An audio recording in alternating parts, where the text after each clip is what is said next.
আনাস ইবনে মালিক রাদিয়াল্লাহু তাআলা আনহু বলেন, আমি রাসূলের খাদেম ছিলাম, আমি খাদেমুর রাসূলিল্লাহ সাল্লাল্লাহু আলাইহি ওয়াসাল্লাম। আমি সব সময় রাসূলের খেদমত করেছি। আমি রাসূলের চেহারাটা যেমন দেখেছি, আমি হুসাইন রাদিয়াল্লাহু আনহুর যে রাসূলের সাথে সাদৃশ্যপূর্ণ, এর চাইতে বেশি সাদৃশ্যপূর্ণ আর কারো চেহারা দেখি না। হুসাইন রাদিয়াল্লাহু আনহুর চেহারাটা রাসূলের সাথে সাদৃশ্যপূর্ণ। সহিহ মুসলিমের অপর হাদিসে আসছে, হাসান হুসাইন দুইজনকে আল্লাহ কম্বাইন করে রাসূলের মতো বানিয়েছিলেন। দুইজন মিলে রাসূলের মতো ছিল। হাসান রাদিয়াল্লাহু আনহুর কোমর থেকে নিয়ে মাথা পর্যন্ত রাসূলের মতো ছিল, আর হুসাইন রাদিয়াল্লাহু আনহুর কোমর থেকে নিয়ে নিচের পায়ে পর্যন্ত হাঁটা চলা সবকিছু রাসূলের মতো ছিল। আলহামদুলিল্লাহ الحمد لله الذي لولا لطفه ما اهتدينا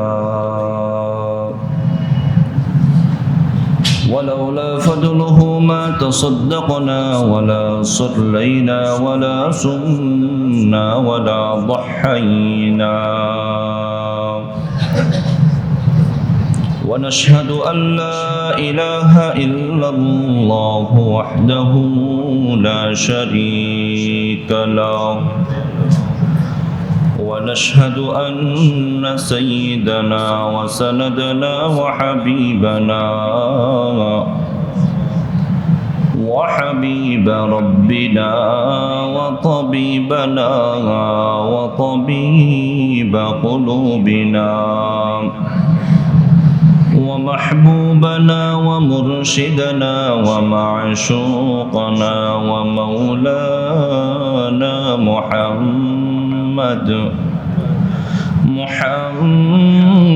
محمدا عبده ورسوله الذي نزلت به السكينة علينا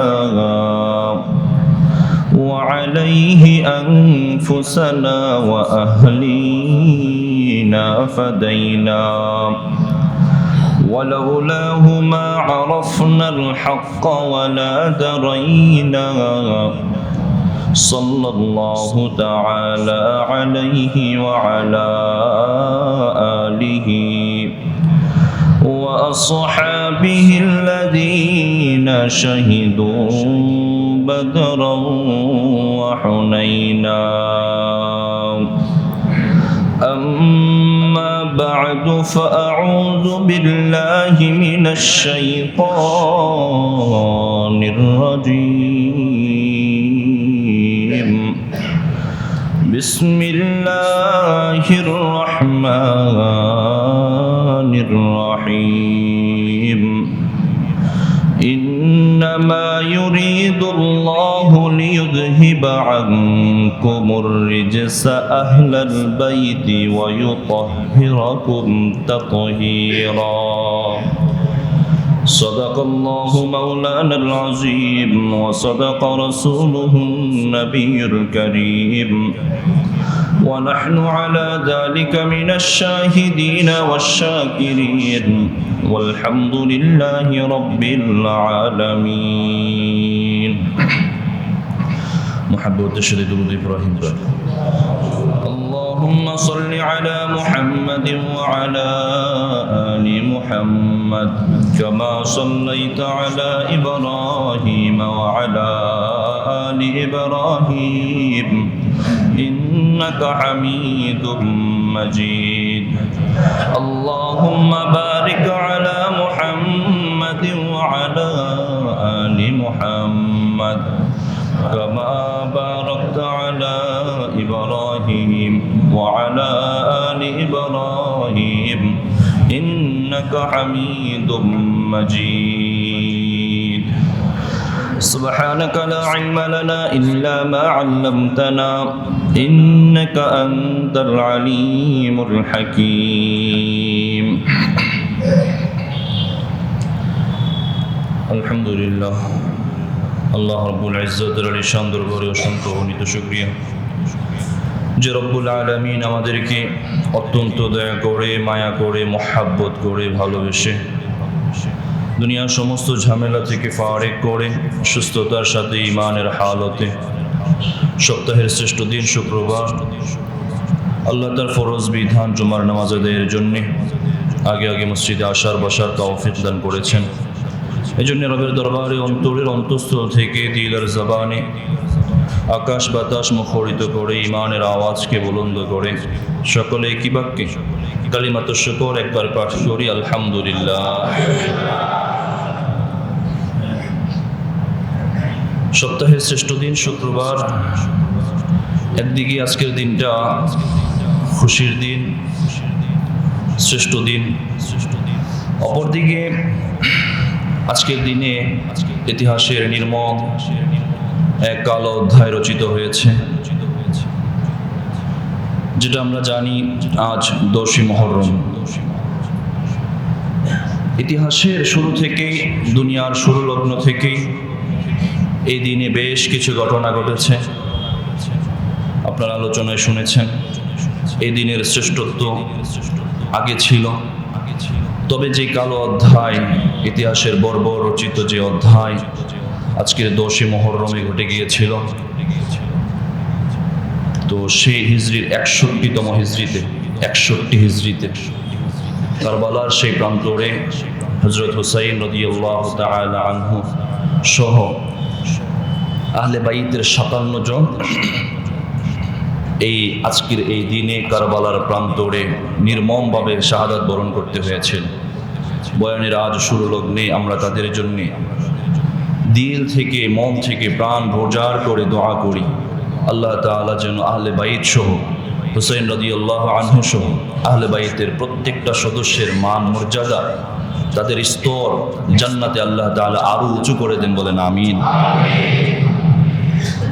বাকি কার ব্যাপারে তারপরে যে বিপরীত দিকে যে কথাটা, ভালো হলে খারাপ যে, তার ব্যাপারে কথা পরে শুনব।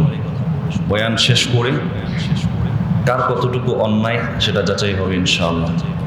আজকে যেহেতু 10ই মুহররম, একদম আমরা টু দ্য পয়েন্টে, আজকে দিনটাও 10ই মুহররম, জুমাটাও 10ই মুহররম, আলোচনাটাও ওই বিষয়ে। আমরা আশুরার ব্যাপারে, মুহররমের ফজিলতের ব্যাপারে গত সপ্তাহে আলোচনা শুনেছি। আজকে সংক্ষিপ্ত আকারে কয়েকটি পয়েন্ট আলোচনা শুনব। প্রথম, আহলে বাইতের পরিচয় কি, তারা কারা।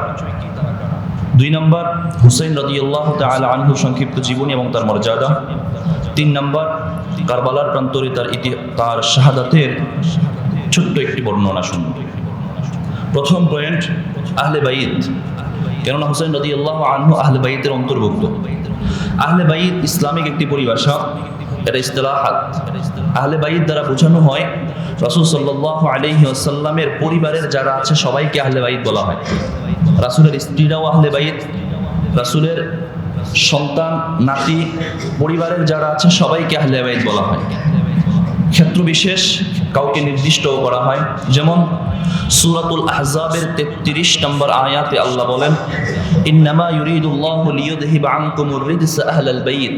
আল্লাহ এখানে আহলে বাইত সম্বোধন করেছেন, করে বলেন তোমাদেরকে আল্লাহ চান তোমাদের থেকে অপবিত্রতা দূর করতে, ওয়ায়ুতাহহিরাকুম তাতহীরা, এবং তোমাদেরকে একদম পুত পবিত্র করে দিতে।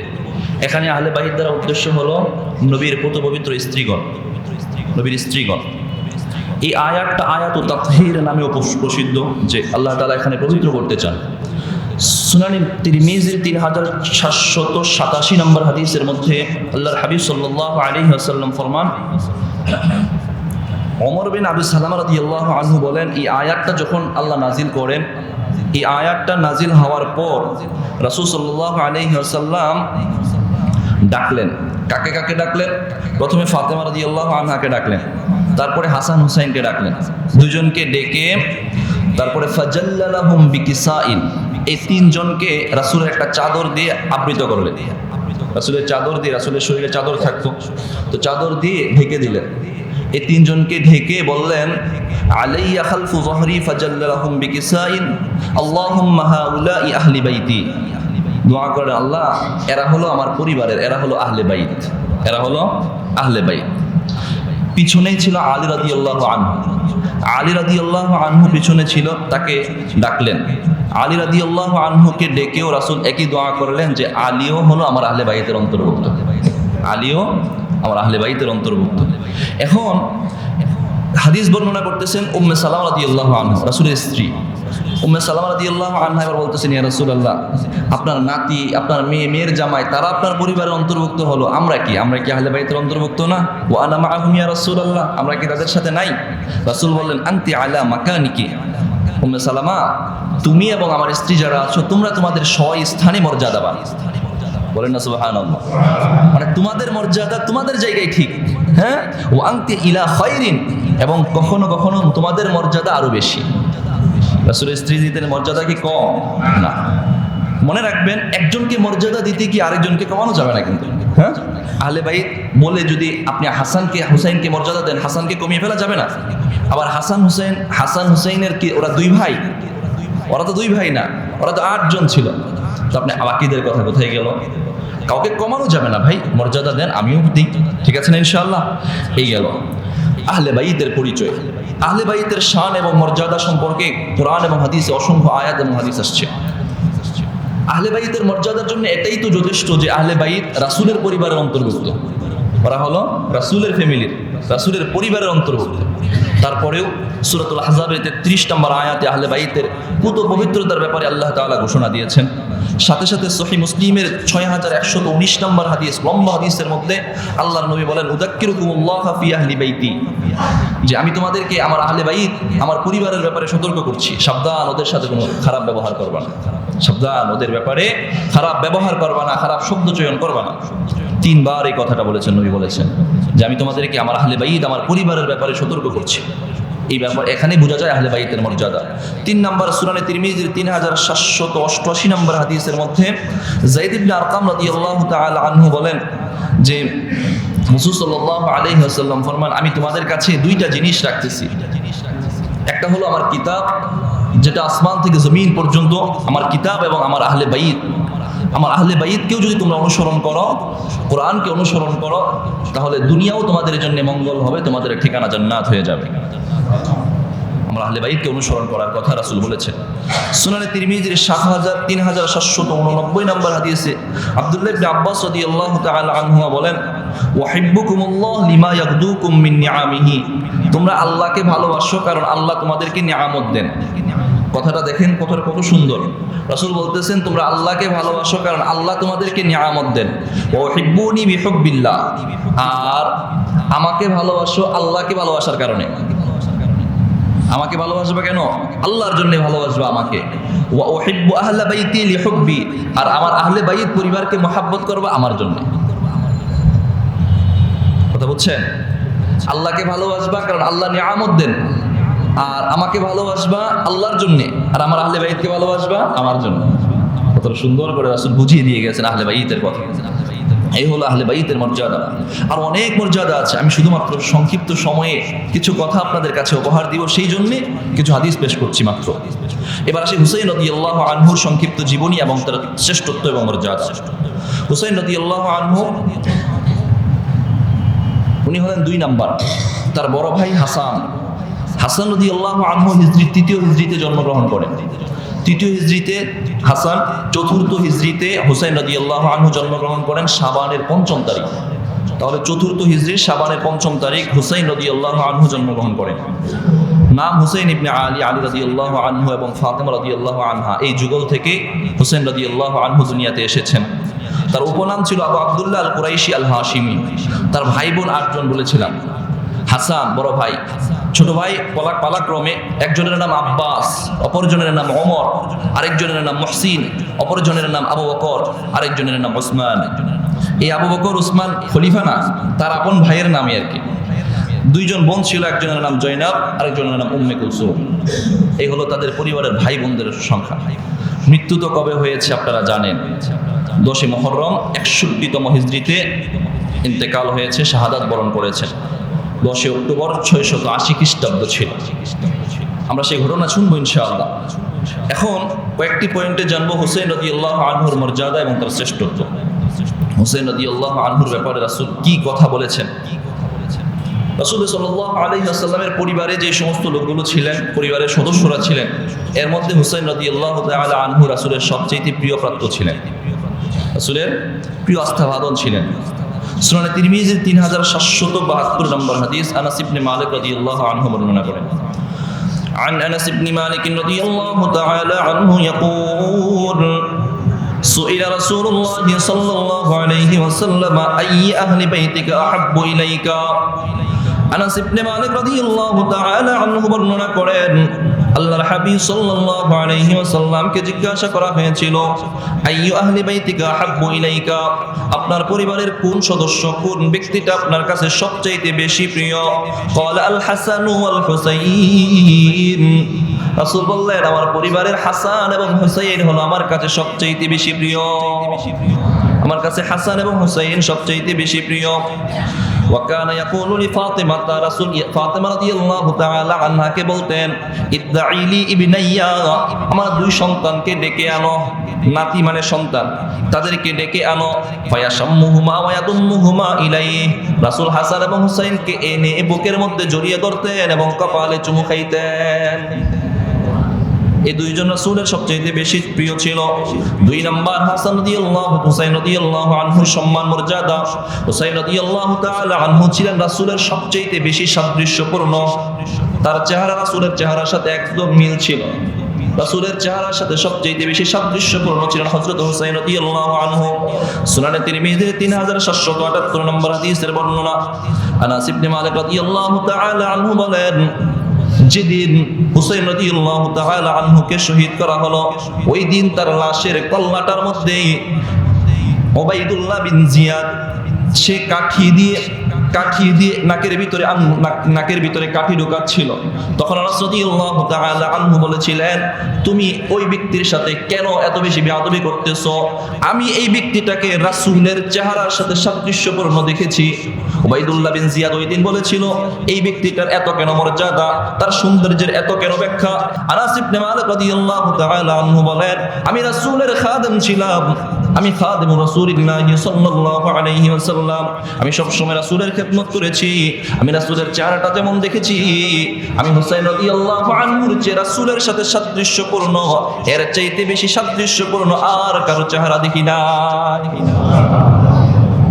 হুসাইন রাদিয়াল্লাহু আনহুর চেহারাটা রাসূলের সাথে সাদৃশ্যপূর্ণ সহিহ মুসলিমের অপর হাদিসে আসছে হাসান হুসাইন দুইজনকে আল্লাহ কম্বাইন করে রাসূলের মতো বানিয়েছিলেন দুইজন মিলে রাসূলের মতো ছিল হাসান রাদিয়াল্লাহু আনহুর কোমর থেকে নিয়ে মাথা পর্যন্ত রাসূলের মতো ছিল আর হুসাইন রাদিয়াল্লাহু আনহুর কোমর থেকে নিয়ে নিচের পায়ে পর্যন্ত হাঁটা চলা সবকিছু রাসূলের মতো ছিল হুসাইন রাদিয়াল্লাহু আনহু তিন নাম্বার তাদের মর্যাদা হলো হাসান হুসাইন রাদিয়াল্লাহু আনহু জান্নাতের যুবকদের সরদার হবেন জান্নাতের যুবকদের সরদার হবেন সুনানে ইবনে মাজাহ 118 নম্বর হাদিসের বর্ণনা ইবনে ওমর রাদিয়াল্লাহু তাআলা আনহুমা বলেন আল্লাহর হাবিব সাল্লাল্লাহু আলাইহি ওয়াসাল্লাম ফরমান আল হাসান ওয়াল হুসাইন সাইয়্যিদা শাবাবি আহলিল জান্নাহ আল্লাহর নবী বলেন হাসান এবং হুসাইন এই দুইজন হলো জান্নাতের যুবকদের সরদার ওয়া আবুহুমা খায়রুম মিনহুমা এবং তাদের বাবা আলী রাদিয়াল্লাহু আনহু তাদের চাইতেও বেশি মর্যাদাবান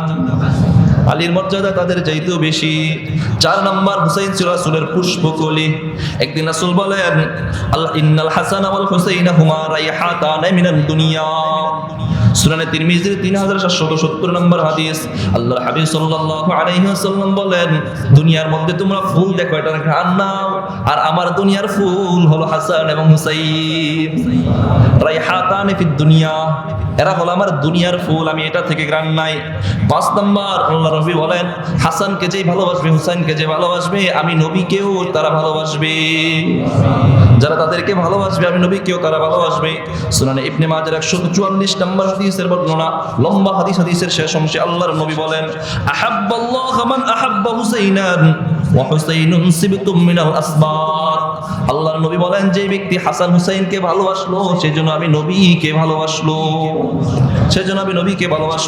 ওয়াল হুসাইনু সিবতুম মিনাল আসবার আর হুসাইন হলো আমার বংশেরই একজন পাঁচ নম্বর মর্যাদা গেল ছয় নম্বর আল্লাহর নবী বলেন যে ব্যক্তি হাসান হুসাইনের বিরুদ্ধে অস্ত্র ধারণ করবে আমি নবীও তাদের বিরুদ্ধে অস্ত্র ধারণ করব তাদের প্রতি মহব্বতের জায়গা থেকে নবী এই কথা বলেছেন সুনান ইবনে মাজাহ 145 নম্বর হাদিস যায়েদ ইবনে আরকাম রাদিয়াল্লাহু তাআলা আনহু বলেন লিআলী ওয়া ফাতিমা ওয়াল হাসান ওয়াল হুসাইনি আনা সিলমুম মিন সালামতুম ওয়া হারবুম মিন হারাবাতুম।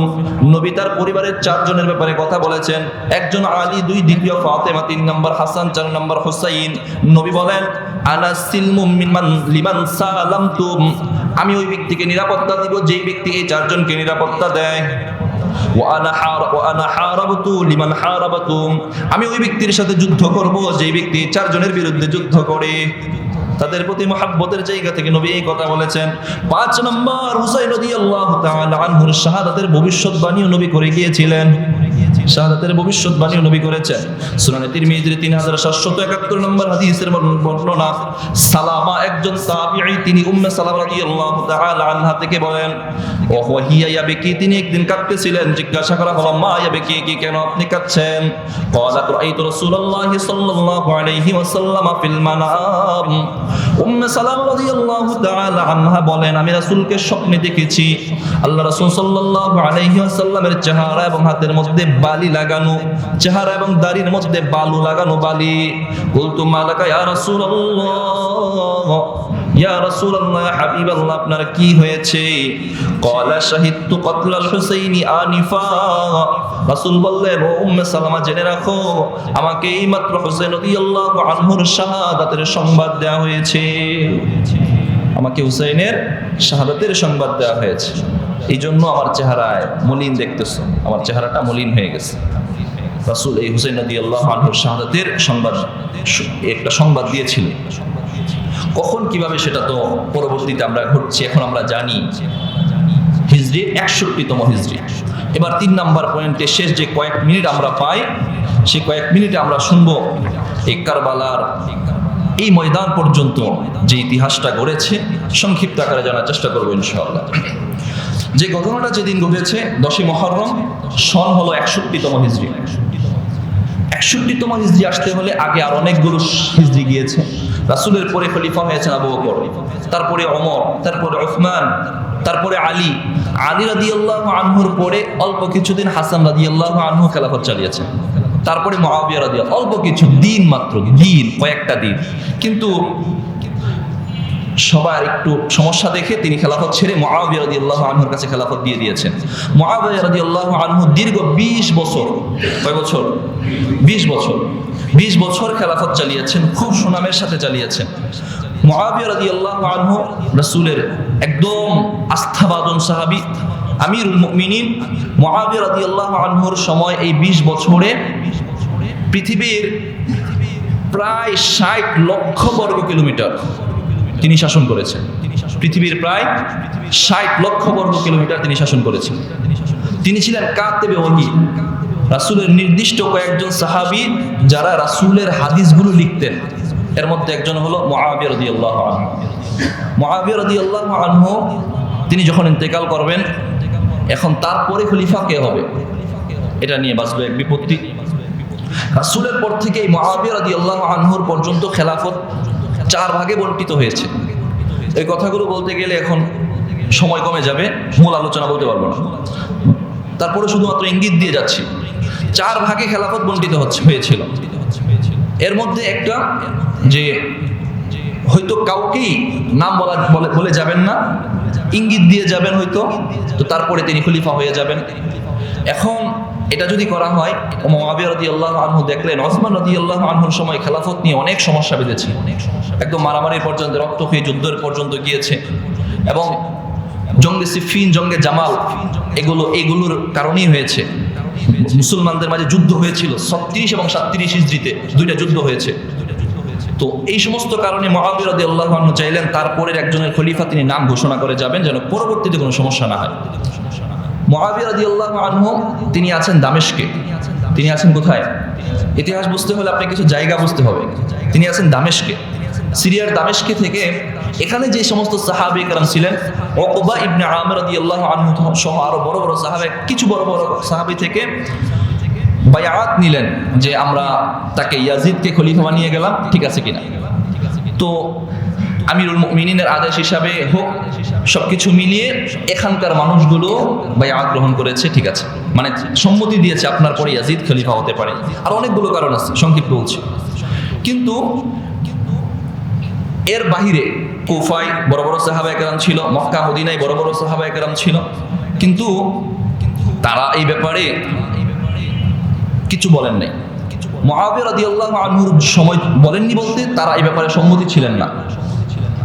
যখন মুআবিয়া রাদিয়াল্লাহু আনহু ইন্তেকাল করলেন, তখন এই কথা যখন জানাজানি হলো যে মুআবিয়া রাদিয়াল্লাহু আনহুর পরে ইয়াজিদ খেলাফতের আসনে আসীন হয়েছে, তখন বড় বড় সাহাবায়ে কেরামের মধ্যে আব্দুল্লাহ ইবনে জুবাইর, আব্দুল্লাহ ইবনে ওমর, আব্দুল্লাহ ইবনে আব্বাস রাদিয়াল্লাহু আনহুমা, তারা সহ অনেকেই এই ব্যাপারে আপত্তি জানালেন, এবং হুসাইন রাদিয়াল্লাহু আনহু, যে আমরা তার হাতে বাইয়াত গ্রহণ করতে পারি না। কারণ যদি এটা হয়, হুসাইন রাদিয়াল্লাহু আনহু চিন্তা করলেন, যদি এটা হয় তাহলে একটা পরিবারতন্ত্র শাসন ব্যবস্থা এসে যাবে, যে এই পরিবারের লোক খলিফা ছিলেন, তারপরে পরিবারের মধ্য থেকে খলিফা হবে, এমন একটা প্রচলন এসে যাবে। তাফসীরের বর্ণনায়, সিরাতের বর্ণনায় এমনটা আসছে যে তিনি হুসাইন রাদিয়াল্লাহু আনহু চিন্তা করলেন যে ইয়াজিদ যদি এখন খলিফা হয় তাহলে মানুষ মনে করবে পরিবার থেকে খলিফা হতে হয়, যোগ্য ব্যক্তি থাকলেও পরিবার থেকে খলিফা হবে, পরিবার থেকে শাসক হবে। তো এটাকে বন্ধ করার জন্য তিনি বললেন, না, ইয়াজিদের মতো এই লোকের কাছে আমরা বাইয়াত গ্রহণ করতে পারি না। ঠিক আছে, এখন বাইয়াত যখন, এদিকে আবার ইয়াজিদ চিন্তা করলো বড় বড় সাহাবায়ে কেরাম বাইয়াত গ্রহণ করতেছে না, তো ইয়াজিদ এই জায়গায় একটা ভুল করছে। প্রথম ভুল যে সে চিন্তা করলো যে আমি এখন জোরপূর্বক বাইয়াত নিব। বাইয়াত কেন গ্রহণ করবা না? সে যদি এই জায়গায় চুপ থাকতো, কিছু মানুষ বাইয়াত গ্রহণ করে নাই, তাতে কি হয়েছে? জোরপূর্বক বাইয়াত নেওয়ার জন্য সে এবার মক্কার মধ্যে যিনি খলিফা ছিলেন তার কাছে চিঠি লিখলেন যে জোরপূর্বক হুসাইন থেকে বাইয়াত গ্রহণ করা হোক, হুসাইন থেকে জোরপূর্বক বাইয়াত গ্রহণ করো। হুসাইন রাদিয়াল্লাহু আনহু বললেন, না, আমি তার কাছে বাইয়াত গ্রহণ করতে পারি না। এদিকে যখন এই জায়গায় সমস্যাটা বাঁধলো মক্কার মধ্যে, হুসাইন রাদিয়াল্লাহু তাআলা আনহু মক্কা থেকে মদিনায় চলে গেলেন। মক্কা থেকে মদিনায় চলে গেলেন। মদিনায় এসে একই রকম সমস্যা যখন চলে আসলো, মক্কা থেকে মদিনায় আসলেন। মদিনায় আসার পর এদিক থেকে কুফা থেকে, মদিনা থেকে কুফার দূরত্ব প্রায় 1440-70 কিলোমিটার, প্রায় 1500 কিলোমিটার। এখান থেকে চিঠি আসতেছে যে ইয়াজিদ তো আপনার কাছে আপনাকে বাইয়াত গ্রহণ করার জন্য বলতেছে, তো আমরা আপনার কাছে বাইয়াত গ্রহণ করব, আপনি চলে আসেন, আপনি আমাদের কাছে চলে আসেন। কুফা থেকে প্রায় একটা দুইটা প্রায় 150 সর্বোপরে চিঠি আসছে। হুসাইন রাদিয়াল্লাহু আনহু প্রথম এটাতে সম্মতি না গ্রহণ করলেও অনেক যখন চিঠি আসলো, এই বিষয়টাকে যাচাই করার জন্যে হুসাইন রাদিয়াল্লাহু আনহুর একজন চাচাতো ভাই মুসলিম ইবনে আকিলকে পাঠালেন, গিয়ে দেখে আসো তো কুফার কি অবস্থা। মুসলিম ইবনে আকিল এবার কুফায় গিয়েছে। দূরত্ব তো অনেক, 1400 প্রায় 1500 কিলোমিটার গিয়েছেন। ওখানে গিয়ে দেখলেন যে কুফার মানুষগুলো সত্যি আসলে হুসাইন রাদিয়াল্লাহু আনহুকে চায়, তার কাছে বাইয়াত গ্রহণ করতে চায়, তার কাছে বাইয়াত গ্রহণ করতে চায়। বিষয়গুলো অবজার্ভ করে দেখলেন, তারপরে চিঠি পাঠালেন যে ঠিক আছে, কুফার মানুষগুলো আপনার কাছে বাইয়াত গ্রহণ করতে চায়, তারা ইয়াজিদকে চায় না। হুসাইন রাদিয়াল্লাহু আনহু এবার চিন্তা করলেন, তাহলে ঠিক আছে, আমি কুফায় চলে যেতে পারি। কুফায় চলে যাওয়ার জন্য রাসূলের গোত্রের 150 জনকে নিয়ে এবার রওনা হলেন। আহলে বাইতের 150 জনকে নিয়ে এবার রওনা হলেন কুফার দিকে। যখন এবার রওনা হচ্ছেন, মক্কা এবং মদিনার মধ্যে যে সমস্ত বড় বড় সাহাবায়ে কেরাম ছিলেন, তারা এবার বাধা দিলেন যে দেখেন, আপনি কুফায় চলে যাচ্ছেন, কুফার মানুষগুলো নিয়ে আবার পল্টি নেয়, হ্যাঁ, আপনাকে একটা বলে নিচ্ছে, পরে যদি আবার উল্টাটা হয়ে যায়। তারা তো উসমান রাদিয়াল্লাহু আনহুর শাহাদাতের ব্যাপারে কোনো কথা গাদ্দারি করেছে তখন, আর অনেকগুলো গাদ্দারি তাদের থেকে প্রমাণিত আছে। তারা এই ব্যাপারে আগের গুলো ফাইসালা করুক, তারপরে আমরা আপনাকে যেতে দিব, একটু আপনি ধৈর্য ধরেন, আপনি যাবেন না। ইবনে জুবাইর রাদিয়াল্লাহু আনহু, ইবনে ওমর, তারপরে ইবনে আব্বাস রাদিয়াল্লাহু আনহু দুইবার তাদেরকে বুঝিয়েছেন, হুসাইন রাদিয়াল্লাহু আনহুকে বুঝিয়েছেন। কিন্তু হুসাইন রাদিয়াল্লাহু আনহু একটাই চিন্তা করলেন যে কুফার মানুষগুলো আমাকে চাচ্ছে, তো এবং ইজতিহাদ করে তিনি নিজের রায়ের উপরই স্থির রইলেন এবং রওনা হয়ে গেলেন। এদিকে রওনা হলেন 8ই জিলহজ, মানে মুহররমের আগের মাস 8ই জিলহজ, আরাফার আগের দিন 8ই জিলহজ এবার রওনা হয়ে গেলেন। রওনা যখন আস্তে আস্তে যাচ্ছেন তিনি, এদিকে ইয়াজিদ এবার কুফার যে সেনাপতি ছিল, কুফার সেনাপতি তাকে বরখাস্ত করে দিয়েছে। কারণ কুফার সেনাপতি যিনি ছিলেন, তিনি ছিলেন নরম দিল। ইয়াজিদ চিন্তা করলো, তিনি যদি থাকেন তাহলে হুসাইন রাদিয়াল্লাহু আনহু বা তার অনুসারী বেড়ে যাবে। এখন আমার দলের, আমার সমর্থকের কোনো একজনকে এবার ওখানে বসিয়ে দেয়। এবার সে উবাইদুল্লাহ ইবনে জিয়াদ নামক একজনকে এই কুফার সেনাপতি নিযুক্ত করলো। উবাইদুল্লাহ ইবনে জিয়াদ কুফার সেনাপতি ছিল নুমান ইবনে বাশির। নুমান ইবনে বাশিরকে সরিয়ে সে এবার উবাইদুল্লাহ ইবনে জিয়াদকে বসালো। উবাইদুল্লাহ ইবনে জিয়াদকে চিঠি দিয়ে দিছে যে তুমি গিয়ে নুমান ইবনে বাশিরকে সরিয়ে দিবা, যদি সরাতে না পারো তার কল্লা উড়িয়ে দিবা, তাকে মেরে ফেলবা, প্রয়োজনে তাকে মেরে ফেলবা। যাও তুমি, মানে তোমার এই খেলাফতের দায়িত্ব গ্রহণ করার জন্য, বাইআত গ্রহণ করার জন্য যা লাগে তুমি তাই করবা, তুমি যা লাগে তাই করবা। এবার উবাইদুল্লাহ ইবনে জিয়াদ, এই নামটা মনে রাখবেন, উবাইদুল্লাহ ইবনে জিয়াদ, কেননা ইয়াজিদের সব কাজগুলো এখন থেকে উবাইদুল্লাহ ইবনে জিয়াদ করবে। উবাইদুল্লাহ ইবনে জিয়াদ, কারণ উবাইদুল্লাহ ইবনে জিয়াদ নিজেও করবে, তার পরবর্তী কিছু অনুসারী দিয়েও কারবালার ময়দানে বিষয়গুলো সংগঠিত করবে। কারণ এরপর থেকে বিষয়গুলো ইয়াজিদ পর্যন্ত থাকে না, কারণ ইয়াজিদ অনেকগুলো বিষয় জানেই না, জানে না বলতে সে তো আদেশ দিয়ে দিয়েছে, তারপর থেকে শুধু চলতে থাকে বিষয়গুলো। উবাইদুল্লাহ ইবনে জিয়াদ এবার কুফায় এসে মানুষের অবস্থাটা পাল্টায় দেয়। ধনী যারা ছিল তাদেরকে টাকা দেয়, ঘুষ দেয়, দিয়ে মানুষের অবস্থা পরিবর্তন করে ফেলে, আর গরিবদেরকে ভয় দেয়। গরিবরা তো ভয় যে তোমাদেরকে ভাতা দিব না, টাকা দিব না, চলতে দিব না, রাস্তা দিব না, ঘর নিয়ে ফেলবো, মানুষ ভয়ে উল্টে যায়। তো কুফার মানুষ ধনী গরিব সবাই পাল্টে গেছে। এদিক দিয়ে মুসলিম ইবনে আকিল হুসাইন রাদিয়াল্লাহু আনহুর কাছে চিঠি লিখলেন যে প্রথমে যে অবস্থা আপনাকে বর্ণনা করেছিলাম, কুফার বর্তমান অবস্থা আর আগের মতো নাই। কিন্তু চিঠি যেদিন লিখেছেন ৮ জিলহজ, এই চিঠি লেখার পর দিনই এই মুসলিম ইবনে আকিলকে এই উবাইদুল্লাহ ইবনে জিয়াদ হত্যা করে ফেলে, একদম সরকারি ভবনের উপর থেকে ফেলে হত্যা করে ফেলে।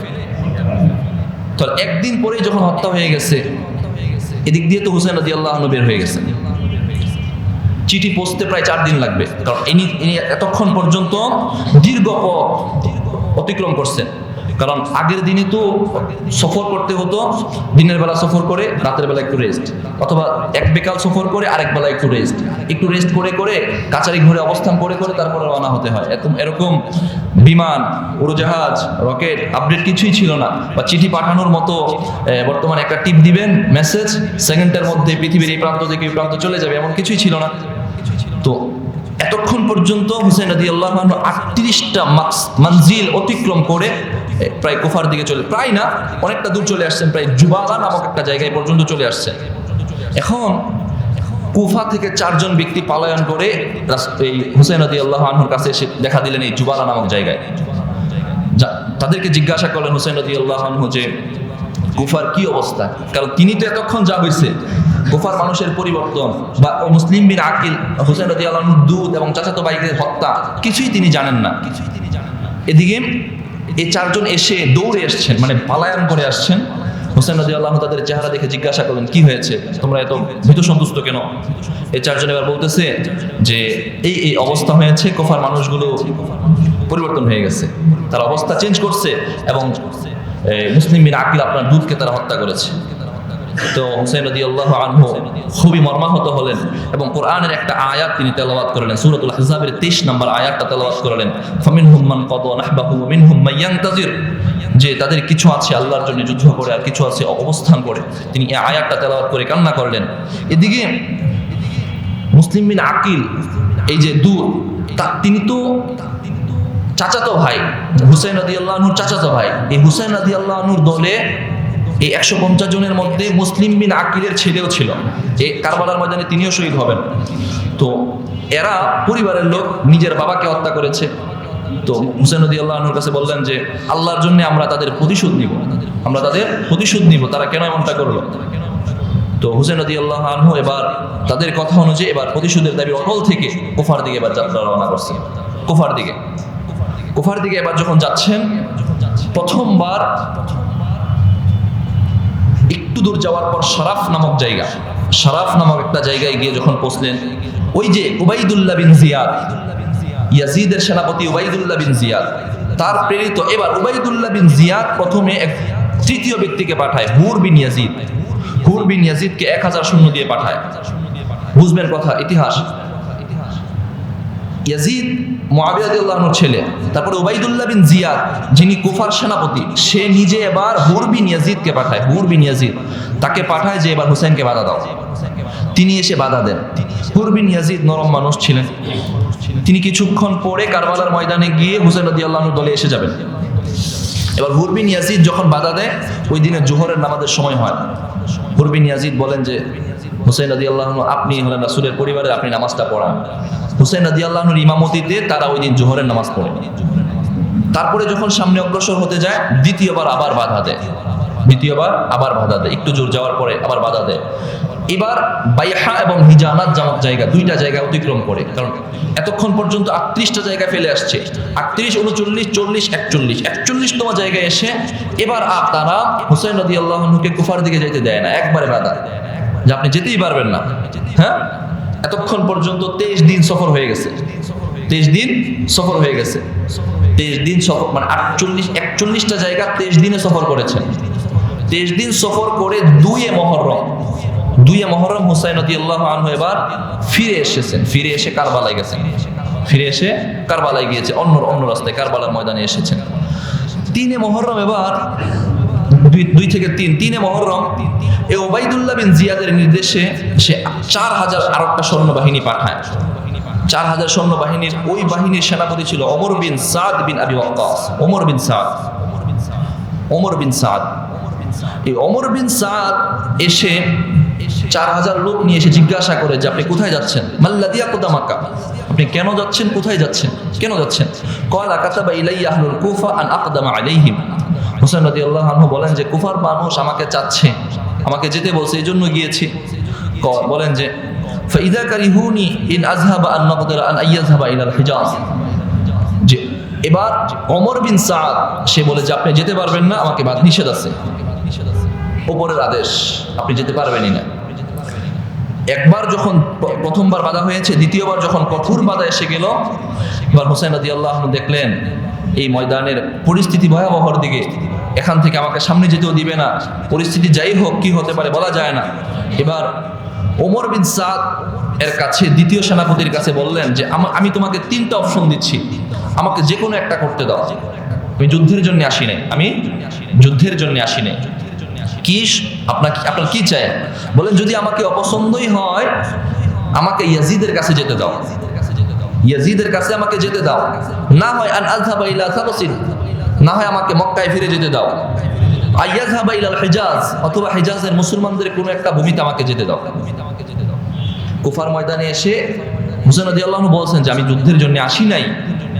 হ্যাঁ, একটা গজল আছে না, মুঝে কুফা ওয়ালো মুসাফির না সমঝো, मैं आया नहीं हो बुलाया गया हो। মানে আমি তো ইচ্ছা করে আসি না, আমাকে তো ডেকে আনা হয়েছে, আমাকে দাওয়াত দিয়ে আনা হয়েছে, আমি যুদ্ধের জন্য আসি নাই। যদি তোমাদের সমস্যা মনে হয় তাহলে আমাকে হয়তো ইয়াজিদের কাছে যেতে দাও, আমি তোমাদের মূল রাষ্ট্রপ্রধানের সাথে কথা বলি, দেখি কি হয়। আমি তো আহলে বাইতের অন্তর্ভুক্ত, আমি তো নবীর পবিত্র, আমাকে তার কাছে যেতে দাও, না হয় আমাকে মক্কায় ফেরত দিয়ে দাও, না হয় মুসলমানদের কোনো এক ভূমিতে আমাকে ছেড়ে দাও, আমি সেখানে গিয়ে থাকবো, তাও তোমাদের খেলাফত আমার লাগবে না।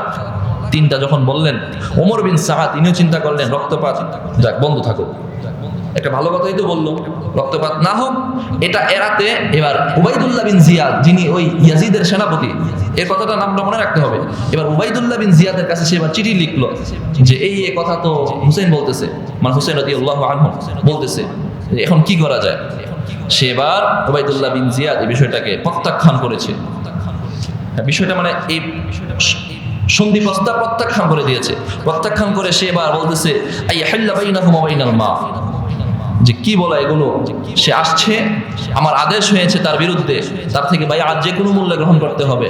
এবার আমার আদেশ, তুমি এই ফুরাত নদীর যে শাখাটা আছে এখানে, তাদের জন্য এই নদীর পানি বন্ধ করে দাও, ফুরাত নদীর পানি বন্ধ করে দাও।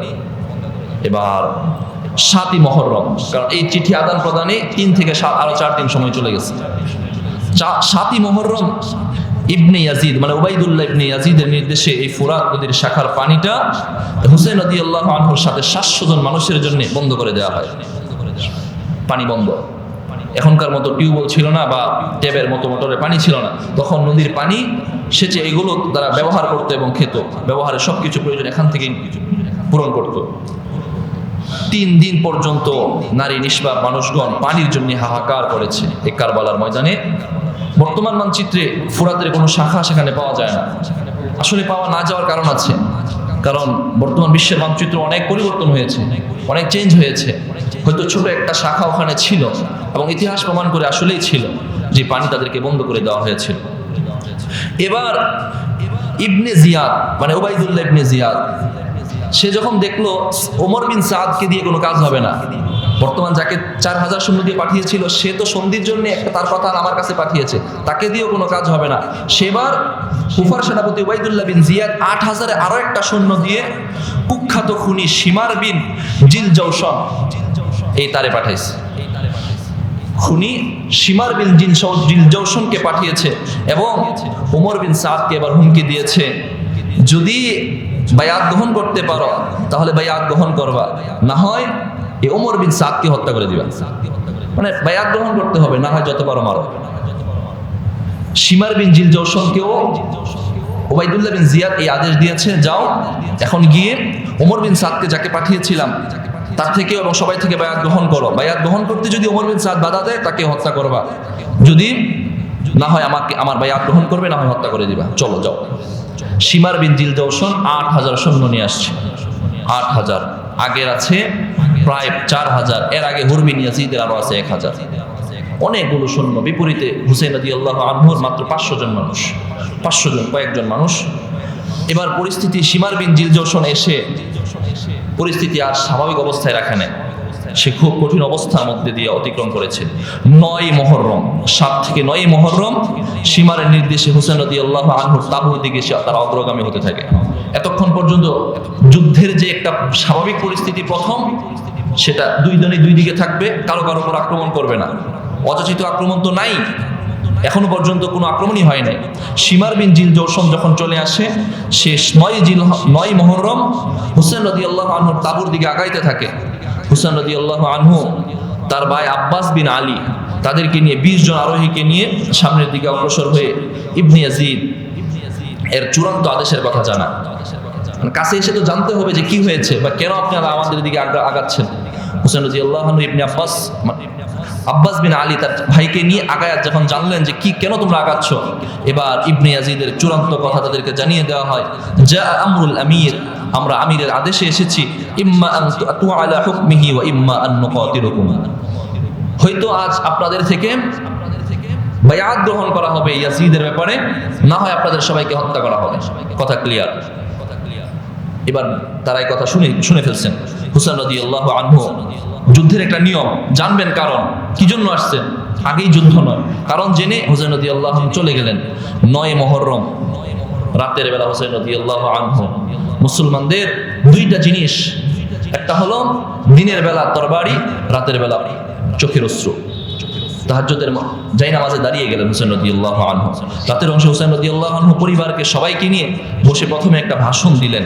ক্বালা লিআসহাবিহি মান আহাব্বা আন ইয়ানসারিফা ফি আহলিহি ফি লাইলিহি হাযিহি, যে তোমাদের মধ্যে, হুসাইন রাদিয়াল্লাহু আনহু পরিবারদেরকে সম্বোধন করে বললেন, তোমাদের মধ্যে যারা চাও তারা এখান থেকে পলায়ন করতে পারো, চলে যেতে পারো, কেননা ফাইন্না কওমা ইন্নামা ইউরিদুনি, যে বিপরীত দলে যারা আছে তারা আমাকে চায়, আমার থেকে বায়াত চায়, আমাকে চায়, মানে আমাকে চায়, হয়তো বায়াত চায়, না হয় আমার কল্লা চায়, আমাকে চায়, তোমরা চাইলে পলায়ন করতে পারো। সবাই বলল, আল্লাহর নামে শপথ করে বলল, আপনি আমাদের পরিবারের সম্মানিত একজন ব্যক্তি, আপনাকে রেখে আমরা কখনোই যেতে পারি না, আপনাকে রেখে আমরা কখনোই যেতে পারি না।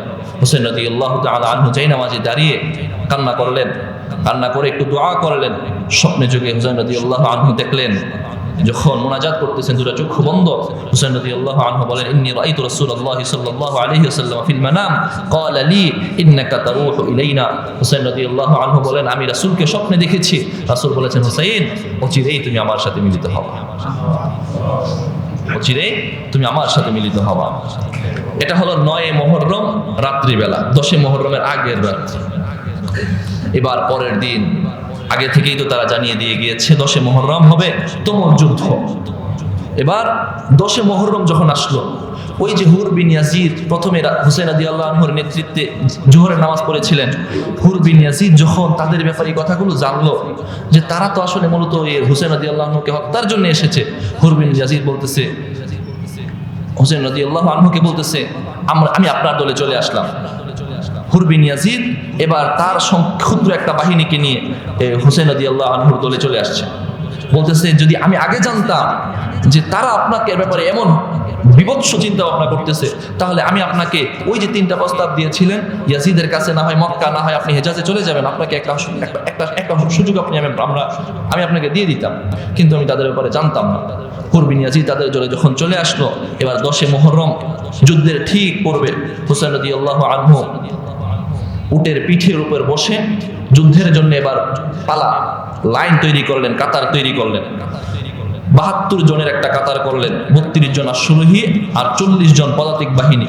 এর মধ্যে ফাজআলা আলা মাইমানাতিহি জুহাইর ইবনে কায়েনকে দিলেন ডান দিকের নেতৃত্ব, ওয়া আলাল মাইসারাতি হাবিব ইবনে মুজাহহার, আর হাবিব ইবনে মুজাহহারকে দিলেন বাম দিকের নেতৃত্ব, ওয়া উতিয়া রাইতাহুল আব্বাস ইবনে আলী আখাহু, এবং আব্বাস বিন আলীকে দিলেন নেতৃত্বের ভারটা দিলেন, যে ডান দিকে সামলাবে জুহাইর বিন কায়েন, বাম দিকে সামলাবে হাবিব বিন মুজাহহার, আর সামনের দিকে নেতৃত্ব দিবে আব্বাস বিন আলী, পতাকা নেতৃত্ব দিবে।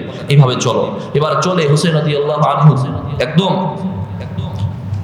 যুদ্ধের জন্য কাতার বন্দী উটের উপর উঠে এবার একটা ভাষণ দিলেন যে, ও শত্রুপক্ষের দলের লোকেরা, তোমরা শুনো, রাসূল সাল্লাল্লাহু আলাইহি ওয়াসাল্লাম আমার এবং আমার ভাই সম্পর্কে বলেছেন, আমরা দুইজন নাহনু সাইয়্যিদা শাবাবি আহলিল জান্নাহ, আমরা দুইজন হলাম জান্নাতের যুবকদের সর্দার।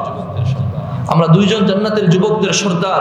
যদি বিশ্বাস না হয়, আজকে তোমাদের যে জীবিত সাহাবায়ে কেরাম আছে, জারির ইবনে আব্দুল্লাহ আছে, আবু সাঈদ খুদরি আছে, আনাস ইবনে মালিক রাদিয়াল্লাহু আনহুম আজমাইন আছে, তাদেরকে জিজ্ঞাসা করে নাও, রাসূল আমাদের ব্যাপারে এই সমস্ত কথা বলেছেন, আজ তোমরা আমাদের বিরুদ্ধে অস্ত্র ধারণ করার জন্য চলে আসছো। এই কথা যখন আসলো, এদিকে ওমর বিন সাদ হলো এই ওবাইদুল্লাহ বিন জিয়াদের দ্বিতীয় সেনাপতি, পাঠানো সেনাপতি। প্রথম ছিল হুর বিন ইয়াজিদ, যে এতক্ষণে হুসাইন রাদিয়াল্লাহু আনহু দলে চলে আসছেন। এবার তৃতীয় যে সেনাপতি ছিল সে তো হলো শিমার বিন জওশন। দ্বিতীয় সেনাপতি ওমর বিন সাদ এবার তীর উঁচু করে প্রথম তীরটা সে হুসাইন রাদিয়াল্লাহু আনহু দলের দিকে পাঠিয়ে সে বলেছে, আশহাদু আন্নী আউওয়ালা মান রামাল কওম, যে তোমরা সাক্ষী থাকো আমি এদের বিরুদ্ধে প্রথম তীর নিক্ষেপ করেছি। বলেন না নাউযুবিল্লাহ। সে আবার সাক্ষী রাখে, ইতিহাস তার ব্যাপারে তার নাম এই বিভৎসভাবে উচ্চারণ করে যে সে নিজের প্রথম তীরটা তার দিকে নিক্ষেপ করে। কাতালাল্লাহু কওমান কাতালুনি ইয়া বুনাইয়া। এবার প্রথম তীর যখন নিক্ষেপ হয়ে গিয়েছে, যুদ্ধের জন্য দামামা বেজে গেছে, কিন্তু যুদ্ধের একটা নিয়ম আছে যে এক দল থেকে একজন যাবে, অপর দল থেকে একজন, অথবা একজন দুইজন তিনজন, একজন, ওই সময়কার যুদ্ধের নিয়ম। কিন্তু এই নিয়ম পরিবর্তন করে তৃতীয় যে ব্যক্তি ছিল শিমার বিন জওশন, কুখ্যাত খুনি শিমার বিন জওশন, সে চিৎকার করে বলে যে, ওয়াহকু মাযা তানতাজিরুনা বিররাজুল কাতালতুমুহু ওয়া সাকিলতুকুম উম্মাহাতুকুম, যে কিসের অপেক্ষা করতেছো, এখনো কিসের অপেক্ষা, যাও সবাই মিলে ঝাঁপিয়ে পড়ো, হুসাইনের কল্লাটা নিয়ে আসো। সেই নাম যদিও বলে নাই, কিন্তু তাদের কাঙ্ক্ষিত বিষয় হলো আজকের এই ময়দানে হুসাইন রাদিয়াল্লাহু তাআলা আনহু। কারণ আমির পিছনে তাবুতে আছেন, পিছনের ঘোড়ার মধ্যে আছেন, বলতেছে মা তানতাজিরুনা বিররাজুল, ওই ব্যক্তির কেন অপেক্ষা করতেছো, ওই ব্যক্তির গর্দান শির উচ্ছেদ করে নিয়ে আসো। সবাই আবার ঝাঁপিয়ে পড়লো, চারদিক থেকে তীর বলল আস্তে আস্তে 500 জন সৈন্য ছিল, 500 জনের সবাই শহীদ হয়ে গিয়েছে। 57 জন আহলে বাইতের অন্তর্ভুক্ত ছিল, 57 জন সবাই শহীদ হয়ে গিয়েছে। 150 জন নবী পরিবারের লোক ছিল, 150 জনের সবাই শহীদ হয়ে গিয়েছে। এবার বাকি আছে একমাত্র নবীর দৌহিত্র হুসাইন বিন আলী রাদিয়াল্লাহু তাআলা আনহু। হুসাইন বিন আলী রাদিয়াল্লাহু তাআলা আনহুমা যখন এবার বাকি, এক কুখ্যাত সিনান ইবনে আনাস নাখিঈ এবার বর্ষা দিয়ে হুসাইন রাদিয়াল্লাহু আনহুকে আঘাত করে। এই বর্ষার আঘাতে হুসাইন রাদিয়াল্লাহু আনহু ঘোড়া থেকে জমিনে পড়ে যায়।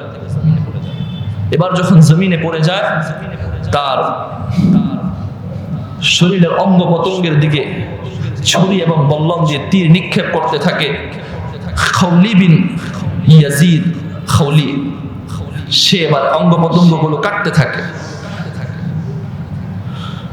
হুসাইন রাদিয়াল্লাহু তাআলা আনহুর কল্লা মোবারকটাও শরীর থেকে আলাদা করে দেওয়া হয়। কি নির্মম ইতিহাস! একে একে সবাইকে শাহাদাত বরণ করতে হয়েছে। হুসাইন রাদিয়াল্লাহু আনহুর এই অবস্থা হয়ে হুসাইন রাদিয়াল্লাহু আনহুর কল্লাটা জমিনের মধ্যে রেখে দেয়। পরে এটাকে উবাইদুল্লাহ বিন জিয়াদের কাছে নিয়ে যাওয়া হয়। উবাইদুল্লাহ বিন জিয়াদ এটা কল্লাটা দেখে সে এবার কাঠের একটা কাঠি দিয়ে নাকের ভিতরে আঙ্গুল দেয়। কাঠের কাঠিটা দিয়ে নাকের ভিতরে ঢোকায়, মানে একটা কিরকম তিরস্কারের মতো কথা। এই বিষয়গুলো যখন, এই বেয়াদবিমূলক আচরণ যখন হয়, আনাস ইবনে মালিক রাদিয়াল্লাহু তাআলা আনহু বলেছিলেন, তুমি রাসূলের নাতির সাথে এমন ব্যবহার করতেছো, আল্লাহ তাআলা তোমাকে ছাড় দিবেন না, আল্লাহ অবশ্যই তোমাকে ছাড় দিবেন না। ঠিক দেখা গিয়েছে কারবালার ময়দান হয়েছে 61তম হিজরিতে, 62 এবং 63, একটা বছর অতিক্রম হতে পারে নাই, ইয়াজিদের নেতৃত্বে মদিনার উপর আক্রমণ করা হয়েছিল 63তম হিজরিতে। মদিনার উপর যখন আক্রমণ হয় তখন এই উবাইদুল্লাহ বিন জিয়াদ, আল্লাহ তাআলা তার পরিণামটা বড় করুণ করেছে। তার আদেশে হুসাইন রাদিয়াল্লাহু আনহুর এই যে করুণ অবস্থা হয়েছিল, এবং সে যে হুসাইন রাদিয়াল্লাহু আনহুর সাথে যেমন বেয়াদবি করেছে, আনাস ইবনে মালিক রাদিয়াল্লাহু আনহু নিজেই বলেন যে আমি দেখেছি হুসাইন রাদিয়াল্লাহু আনহুর কল্লাটার সাথে সে যেমন বেয়াদবি করেছে, এই 63তম হিজরিতে তার সে যখন শহীদ হয় তার কল্লাটাও ঠিক তেমনিভাবে কাটা ছিল, আর কাটা কল্লার নাকের ভিতর দিয়ে একটা সাপ একবার ঢুকেছে আবার বেরোচ্ছে, 2বার ঢুকে 2বার বের হয়েছে। সে তো নিজে করেছে, বেয়াদবি করেছে, আল্লাহ তাআলা সাপের মাধ্যমে তার বেয়াদবির উপযুক্ত শাস্তি দিয়ে দিয়েছেন, উপযুক্ত শাস্তি দিয়েছেন। এবার হুসাইন রাদিয়াল্লাহু আনহুকে পরের দিন বনু আসাদ পুত্রের লোকেরা এসে পরের দিন একদিন এখানে পড়েছিল, পরের দিন এসে দাফন করে যায়। হুসাইন রাদিয়াল্লাহু আনহুর শাহাদাতের সময় তার বয়স ছিল 58 বছর 6 মাস 15 দিন।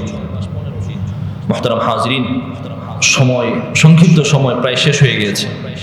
এখান থেকে আমাদের শিখতে হবে হুসাইন রাদিয়াল্লাহু আনহু কখনোই বাতিলের কাছে মাথা নত করেন না। অনেকগুলো স্টেপ এসেছিল যেখানে তিনি যদি সিলিন্ডার করতেন, তিনি নিজে মেনে নিতেন, তাহলে আর কোনো কিছুই করতে হয় না। বাতিলের সামনে মাথা নত করেন নাই। কোনো একটা বাতিল মাথা চারা দিয়ে উঠবে, তিনি তাটাকে সায় দেন নাই। এই ঘটনার পরে আমাদের আরো একটা জিনিস জানতে হবে, সেটা হলো ইয়াজিদের ব্যাপারে আমাদের মন্তব্য কেমন হবে। ইয়াজিদ, দেখেন ঘটনা ঘটাইছে ইয়াজিদ উপরে বসা, তারপরে উবাইদুল্লাহ বিন জিয়াদ সে খলিফা সেনাপতি নিযুক্ত করেছিল। উবাইদুল্লাহ বিন জিয়াদ সে নিজেও কাজ করে নাই, কাজ করিয়েছে সেনাপতি দিয়ে আরো কয়েকজন, 3 জন, ধাপে ধাপে। আসলে আপনি যখন খেলাফতের মসনদে থাকবেন, উচ্চ আসনে থাকবেন, আপনার আদেশে যা হবে আপনি তার দায় এড়াতে পারবেন না, আপনার আদেশে হয়েছে। তবে সে হত্যার আদেশ দেয় নাই, সে বলছে যে কোনো মূল্যে বাইআত গ্রহণ করা হবে। কিন্তু তার আদেশ উবাইদুল্লাহ বিন জিয়াদের কাছে যখন আসছে, সে আবার হত্যার আদেশ দিছে, তার আদেশে হত্যা করা হয়েছে। কিন্তু হত্যাও যে এত করা হত্যা যে কল্লা কেটে ফেলা হবে, অঙ্গ প্রত্যঙ্গ বিচ্ছিন্ন করা হবে, এটাও তো সে চায় না। কিন্তু না চাইলেও ইতিহাস বলে, মুফাসসিরিন কেরাম বলেন যে ইয়াজিদ সে এর কেসাসও নেয় নাই, যে এটা কেন করলা, তোমাদের থেকে কেসাস নেওয়া হবে, নবীর দৌহিত্রের সাথে এমনটা কেন করলা, তোমাদের থেকে কেসাস নেওয়া হবে, তুমি এমনটা করেছো, তোমাকে এমনটা করা হবে, সে এটাও করে নাই। তবে অনেকগুলো কথার পরে একটা কথা, সেটা হলো এই ইয়াজিদের ব্যাপারে আহলে সুন্নাত ওয়াল জামাত তার ব্যাপারে তাকে ভালোবাসার কোনো কথা বলতেই পারে না। যে কোনো মুসলমান তাকে ভালোবাসতে পারে না, কোনো মুসলমান তার ভালোবাসার প্রশ্নই আসে না। কিন্তু তাকে ঘৃণা করবেন কিনা, তাকে ঘৃণা করার ব্যাপারে আহলে সুন্নাত ওয়াল জামাত বলে যে আল্লাহ তাআলা তার ব্যাপারে তার প্রাপ্য বুঝিয়ে দেখ। কথা এটা বলে, কি বলে? আল্লাহ তার প্রাপ্য তাকে বুঝিয়ে দেখ, তার যেমন নিয়ত আল্লাহ যেন তাকে তেমন প্রাপ্য বুঝিয়ে দেন। কারণ কি? কারণ আছে একটা, কারণ হলো সেটা হলো সহিহ বুখারীতে এই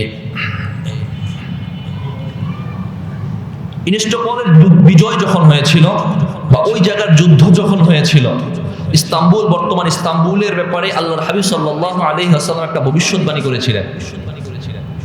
ইনস্টপল বর্তমান ইস্তাম্বুল, তুরস্কের ইস্তাম্বুলের ব্যাপারে আল্লাহর হাবিব সাল্লাল্লাহু আলাইহি ওয়াসাল্লাম একটা ভবিষ্যৎবাণী করেছিলেন যে এখানে কিছু মানুষ যুদ্ধ করবে যাদেরকে আল্লাহ মাফ করে দিয়েছেন, তো ওই জায়গায় মুআবিয়া রাদিয়াল্লাহু তাআলা আনহুর নেতৃত্বে ইয়াজিদও সেখানে শরীক ছিল। কিন্তু সে এই যে আগের যে ঘটনা ঘটিয়েছে, এই জন্য মুসলমান কখনোই তাকে ভালোবাসতে পারে না। বাকি এতটুকু বলবেন, সে খারাপ, তার খারাপটা যেন আল্লাহ তাকে বুঝিয়ে দেয়। আল্লাহ, বাকি আল্লাহ আল্লাহ তো জানেন তার ভিতরে কি আছে, ব্যাস ওটাই কথা, আমাদের কথা ওটাই কথা। বাকি মুআবিয়া রাদিয়াল্লাহু তাআলা আনহুর ব্যাপারে কোনো কথা বলা যাবে না। কেন? কারণ মুআবিয়া রাদিয়াল্লাহু তাআলা আনহু ইজতিহাদ করেছেন। সহিহ বুখারীর ৭৩৫২ নম্বর হাদিস, আল্লাহর নবী বলেন, কেউ যদি কোনো জিনিস ইজতিহাদ করে বিষয়টা যদি ভুল সঠিক হয়, তাহলে সে 2টা সওয়াব পাবে। আর ইজতিহাদ করে যদি সঠিক হয় 2টা সওয়াব পাবে। ইজতিহাদ করে যদি সে ভুল প্রমাণিত হয়, তাহলেও তাকে 1টা সওয়াব দেওয়া হবে। মুফাসসিরিনে কেরাম বলেন, মুআবিয়া রাদিয়াল্লাহু তাআলা আনহুর তার এটা ইজতিহাদি ভুল ছিল, কিন্তু ইজতিহাদি ভুল হলেও তো আল্লাহ তাকে 1টা সওয়াব দিয়েছেন। আমরা কেন তাকে মানে তুচ্ছ করব? মুআবিয়া রাদিয়াল্লাহু তাআলা আনহুর ব্যাপারে আমরা কোনো কথা বলবো না। তবে আমরা মন থেকে আজকের এই দিনটাতে যারা শহীদ হয়েছেন তাদের ব্যাপারে দোয়া করি। বাকি এই দিনের ইতিহাস আরো লম্বা, অন্য কোনো দিন আল্লাহ যদি চায় আলোচনা করার চেষ্টা করব। বাকি আজকেই তো একটু সময় বেশি হয়ে গিয়েছে, আমি আপনাদের থেকে ক্ষমা চেয়ে নিচ্ছি। যে সময়টা বেশি হয়ে গিয়েছে আপনারা ক্ষমার দৃষ্টিতে দেখবেন। কখনো একটু সময় কারণবশত দীর্ঘ হয়েছে। আমরা যে আলোচনা শুনলাম, এই আলোচনা থেকে শিক্ষা নিয়ে আমরা যেন ইতিহাস থেকে কিছু জেনে তাদের জন্য দোয়া করতে পারি, আমরা যেন শিক্ষা গ্রহণ করতে পারি। আল্লাহ তৌফিক দান করেন, বলেন আমিন।